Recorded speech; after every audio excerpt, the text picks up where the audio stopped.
ഞാൻ ഈ പറയുന്ന എത്ര റിലേറ്റ് ചെയ്യാൻ പറ്റുമെന്ന് എനിക്കറിയില്ല. ചെറുപ്പത്തിൽ എനിക്ക് അച്ഛനെ ഭയങ്കര പേടിയായിരുന്നു. അതിൻ്റെ നമ്മളിതിൽ ബിജുമേനെ പോലെയായിരുന്നു എൻ്റെ അച്ഛൻ. പക്ഷെ പിന്നീട് എനിക്ക് മനസ്സിലായി, ഞാൻ ആ കഥ മുഴുവൻ വായിച്ചിരുന്നില്ല. അതായത് ചില ആൾക്കാരെ നമുക്ക് മനസ്സിലാക്കാൻ ഒരുപാട് ടൈം എടുക്കും. ചിലപ്പോൾ ഒരു സിനിമ തീരുന്ന സമയം വരെ വേണ്ടി വരും. എൻ്റെ അച്ഛൻ ഭയങ്കര സ്ട്രിക്റ്റാണ്, ഭയങ്കര സ്ട്രിക്റ്റാണ്. എനിക്ക് വെച്ചിട്ട് ഭയങ്കര പേടിയായിരുന്നു അച്ഛനെ. സത്യം പറഞ്ഞാൽ ഞാനും അച്ഛനും തമ്മിൽ ഒരു സെൽഫി പോലും ഇല്ല. ഫാമിലി ഫോട്ടോയ്ക്കകത്തോ കല്യാണ ഫോട്ടോയ്ക്കകത്തൊക്കെ ഞങ്ങൾ ഒരുമിച്ച് നിന്നാലേ ഉള്ളൂ. അച്ഛൻ ഭയങ്കര ദേഷ്യം അങ്ങനെയല്ല, പക്ഷെ ഞങ്ങൾക്ക് എന്തോ അച്ഛനെ ഭയങ്കര പേടിയായിരുന്നു. കൂട്ടുകാരുടെ ഒക്കെ ഫ്രണ്ട്സ് അച്ഛനുമായിട്ട് ഭയങ്കര കമ്പനിയാണ്. അവരൊക്കെ അങ്ങനെ നിൽക്കുന്നത് കാണുമ്പോൾ നമുക്കും ആഗ്രഹം തോന്നും കേട്ടോ, അങ്ങനെ നിന്നിരുന്നെങ്കിൽ. പക്ഷെ എൻ്റെ ചിന്തയെല്ലാം ഒരു ദിവസം ഫുള്ളായിട്ട് മാറി.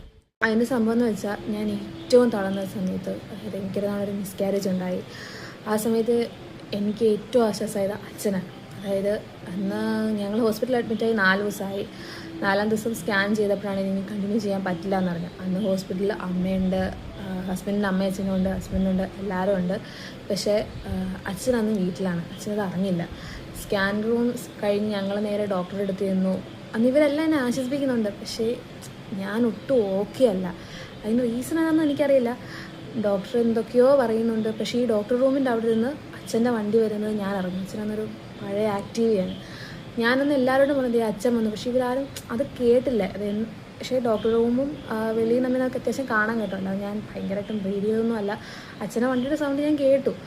അച്ഛൻ വന്നു എന്ന് പറഞ്ഞിട്ട് ഇവരാരും കേൾക്കുന്നില്ല. കുറച്ച് കഴിഞ്ഞപ്പോൾ അച്ഛൻ കയറി വരുന്നു. ഞാൻ ഇത്രയും പേര് ആ റൂമിൽ ഇരിപ്പുണ്ട്, പക്ഷെ ഞാൻ റൂമിൽ നിന്ന് ഓടിപ്പോയി അച്ഛനെ കെട്ടിപ്പിടിക്കുമായിരുന്നു. ആ മൊമെൻ്റ് എനിക്കിപ്പോഴും, ഞാൻ ഇന്ന് വരെ അച്ഛനെ അങ്ങനെ കെട്ടിപ്പിടിച്ചിട്ടില്ല ലൈഫിൽ. എനിക്ക് ഓർമ്മ വെച്ചിട്ട് ഞാൻ അങ്ങനെ കെട്ടിപ്പിടിച്ചിട്ടില്ല. പക്ഷേ ആ ഒരു ഹഗ്ഗിൽ എനിക്കറിയില്ല, എനിക്കുണ്ടായിരുന്ന വിഷമങ്ങളും പ്രശ്നങ്ങളും, എനിക്ക് അത്രയും നേരം ഉണ്ടായിരുന്ന ആ ഒരു സ്ട്രെസ്സ് ഫുള്ള് ആ ഒരു ഹഗ്ഗിൽ ഞാൻ ഓക്കെ ആയി.